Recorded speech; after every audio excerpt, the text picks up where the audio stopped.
It's your girl Diamond Drip, bringing you the insights and strategy you need in 15 minutes or less. Last week, I did the Leadership Experience Tour. The main show was on Saturday, but leading up to it were interviews and photo shoots and dress rehearsals, paired with lots of networking. I had practiced a fair amount before heading to the tour, but rehearsal proved to throw my brain for a loop. Let me tell you what happened. In the months leading up to the rehearsal experience, I used my teleprompter app, which helped me keep track of my time and that the timer counted up. So around the end of my intro, I knew that I was around 1 minute and 30 seconds. Around the end of my story, I knew that I was around 5 minutes. We have 10 minutes total, but we're encouraged to keep our talk in between 8 to 10 minutes. If you can do it in 8, it's better. Those details allowed me to rest comfortably into counting up. When I landed onto that rehearsal stage, there was a big red scary timer that counted down from 8. My brain went haywire. Not only was this red timer big and scary, but it was counting in reverse. So my brain, at the same time that it was trying to remember the words to say, was also trying to stay in alignment with the timer that was counting up that I had been practicing.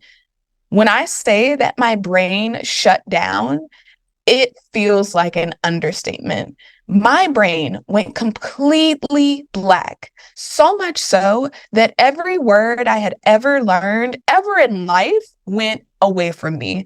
I was on stage experiencing one of my greatest fears. What happens if I go blank? What happens if I become a deer in headlights? And as much as I tried to ad-lib or even think of something that would help get me back on track with what I had already written, my brain just, I don't know. It took the judges who were giving their critiques to kind of ask me a few questions, which got me out of my head and into thinking about the reason why I even became a business coach in the first place. And from there, it was able to then tie me back into my story and get me back on track with script. Sure enough, I finished my rehearsal and then I got the feedback that was so desperately needed. But one thing that I couldn't help but feel was the fear that was beginning to creep in. It was one of my biggest fears that I would forget my words. And so now that that had happened, I almost didn't even want to go back on stage and try again. But if my life experience has taught me anything, it's to feel the fear and do it anyway. So as I identified my stage fear coming in, I made it a point to not let that be my story. One of the things that I remember Sean Fair saying the most in the events leading up to the big event was that the venue is ours when we get there. We can go where we like, and I did just that. Every time the stage was free, I got back on it because I knew that I needed to become comfortable with that stage and that timer and those settings in order to give my brain the comfort and confidence it needed to show up in the right alignment when it was showtime. In addition to making sure that I felt the fear and did it anyway when it came to rehearsing on stage, I also recorded a voice memo the night before I had to do my talk. I'm currently struggling with value. It was one thing when my previous business had a certain set profit margin that I wanted to stay within. It was a product. I knew how much I paid for it. I add my profit margin on top of that, and then you have the total cost. But when I switched to a coaching model, I became almost 100% profit margin.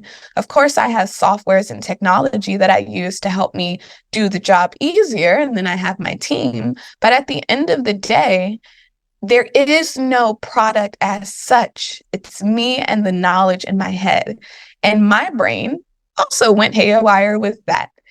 So, because I know that I struggle with honoring my value, I made a voice memo the night before telling me all the reasons why I know I can do this, why I know my program helps people, why I know that I have value based on my life experience and how that has built me and made me ready for this moment. And I practice one more time before going on stage, and then I listened to the recording. I ended up crying the night before as I was telling myself, pleading with myself to understand how much value I had. Those tears started to come up as I was listening to the recording again. I ended up getting through the recording without crying, but I knew that if I practiced my talk again, I likely would tear up. So I saved it in an effort to not let my makeup get messy.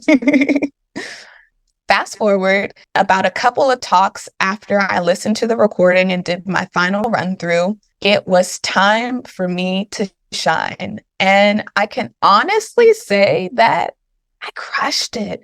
I remembered all of the words. I did make a slight hiccup in that I tried to repeat something that I normally didn't in rehearsal. But all in all, I feel like it was awesome. And moreover, because I didn't do my practice again because I didn't want to mess up my makeup, sure enough, when I was on stage and I got to that part of my talk again, I teared up. But this time, instead of trying to hold it all in, under the pressure of the lights and the audience in front of me, I let it go a little bit.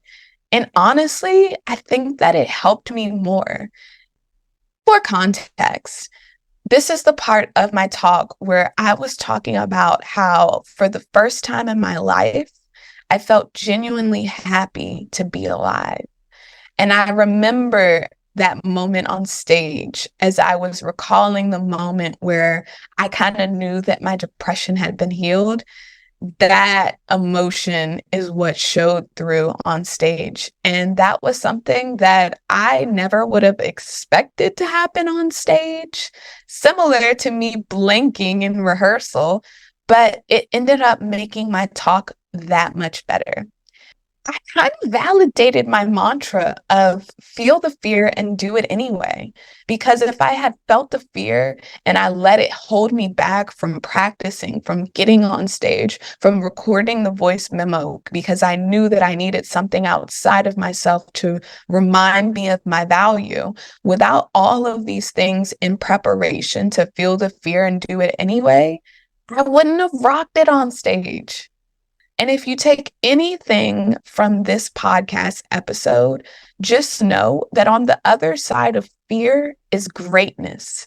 It just takes a little discipline, a little commitment, and if you're like me, a little planning, even to the point of insanity, maybe, on how many times you can practice or get better at something or innovate something to make it better, to make you less fearful of presenting it to the world. So, again, feel the fear and do it anyway. Until next time.